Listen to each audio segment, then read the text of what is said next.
Nous allons voir la balance bénéfice-risque des activités physiques ou sportives. Que ce soit pour une personne saine ou dans le cadre du handisport, pour pouvoir choisir une activité physique ou sportive, il est capital d'en connaître non seulement les bénéfices, mais aussi, et peut-être surtout, les risques et si possible, comment les éviter.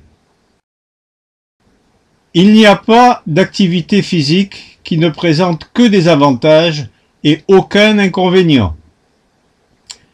De ce fait, les personnes qui se lancent dans une nouvelle activité sans en connaître les dangers et la manière de les minimiser risquent de se démotiver et d'abandonner plus ou moins rapidement, en particulier lorsqu'elles découvrent ces risques.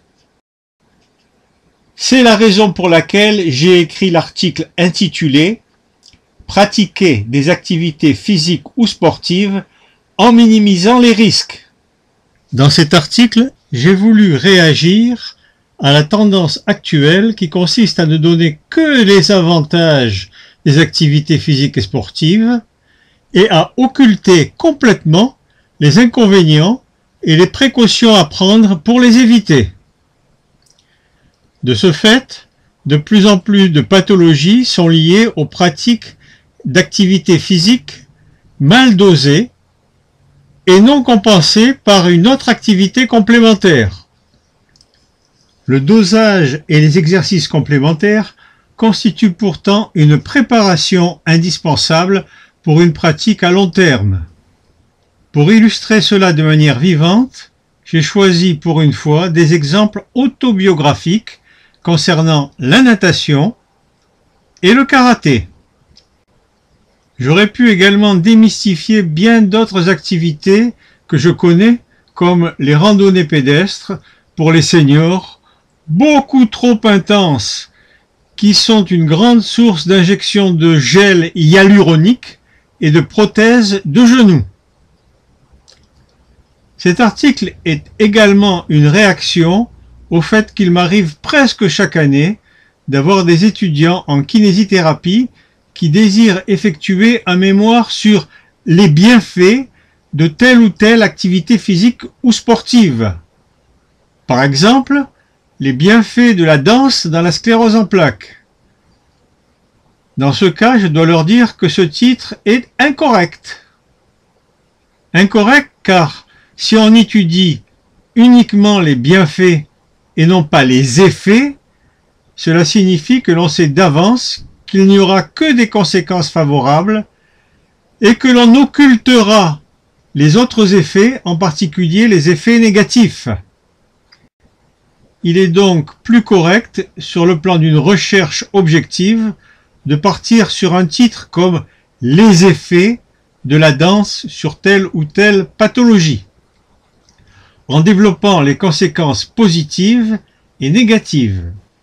Dans le mémoire d'un étudiant en kinésithérapie, ou avec un sportif que l'on doit conseiller et guider dans sa pratique, il est utile de développer les exercices complémentaires. Par exemple, pour toutes les activités en charge qui se déroulent avec le poids du corps, comme la marche, la course, la danse ou les arts martiaux, on conseillera les activités complémentaires sans le poids du corps. Par exemple, l'aquarunning, qui est particulièrement apprécié par les sportifs et qui consiste à courir dans l'eau sans toucher le fond de la piscine, sans palme, sans raquette ni gadget qui augmenterait les contraintes sur les articulations. Ce n'est pas le but lorsqu'on veut compenser des activités comme le marathon ou le tennis. Chaque mouvement dans l'eau constitue un massage entre la peau qui a une certaine rugosité et l'eau qui a une certaine viscosité. Pour les personnes qui en éprouvent le besoin, on peut faire le même exercice avec 1 ou 2 frites pour assurer la flottaison.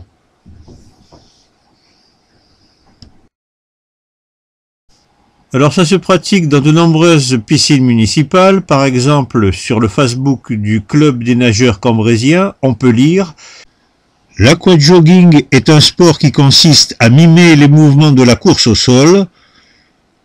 Vous allez pratiquer ce sport dans le grand bain muni d'une ceinture qui vous permettra de courir dans l'eau le plus sereinement possible. » Et pour ceux qui savent nager, les différents types de nage. Les séances de natation et d'activités en piscine fraîche, comme la plupart des piscines municipales de France, sont particulièrement recommandées aux patients qui présentent une sclérose en plaques sensible à la chaleur. Les nages de salon constituent une autre manière de compenser les activités physiques ou sportives qui se pratiquent en position debout, avec le poids du corps sur les pieds, par exemple la course à pied, le football, l'athlétisme, la danse, les arts martiaux, etc., etc. Les nages de salon ont pour but de reproduire sur Terre les effets de la natation. Il s'agit d'une activité physique sans le poids du corps, ni sur les membres inférieurs et ni sur la colonne vertébrale. Elle nécessite un matériel très sommaire, un lit ou un tapis de sol. Elles peuvent donc être pratiquées facilement à domicile, en cabinet de kinésithérapie ou en salle de gymnastique collective. Personnellement, je les utilise quotidiennement pour me préparer à aller danser la salsa, ou avant les cours de karaté, ou avant d'aller marcher ou courir. Et également après ces activités pour en compenser les effets négatifs et les courbatures.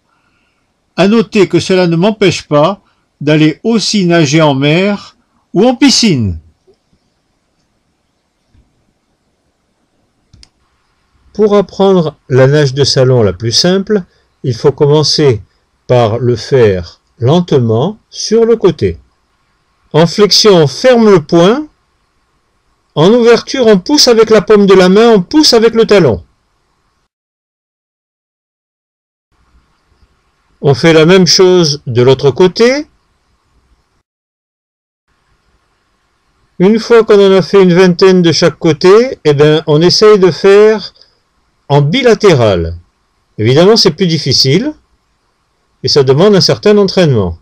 Il y a flexion de tout un côté et ouverture du côté opposé, avec à chaque fois un stretching de quelques secondes.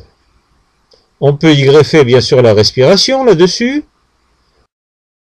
Alors il y a plusieurs types de nage de salon, ici avec rotation, et dans toutes les nages sur le dos, il y a un effet de massage du dos contre le sol, à chaque mouvement. Ici avec flexion du coude supérieur, les mouvements d'ouverture et de fermeture de la main augmentent la circulation, de même que la flexion dorsale et la flexion plantaire. Ici, nage de salon avec stretching des ischio-jambiers et du droit fémoral. Il faudra également le faire sur l'autre côté. On enseignera également l'automassage circulatoire des membres inférieurs qui doit toujours se faire dans le sens de la circulation de retour, c'est-à-dire vers le cœur. Inversement, pour les personnes qui pratiquent la natation de manière intensive, et qui ont souvent des problèmes d'épaule, en plus des conseils de modération dans l'utilisation des épaules, on leur enseignera les contractions statiques du deltoïde.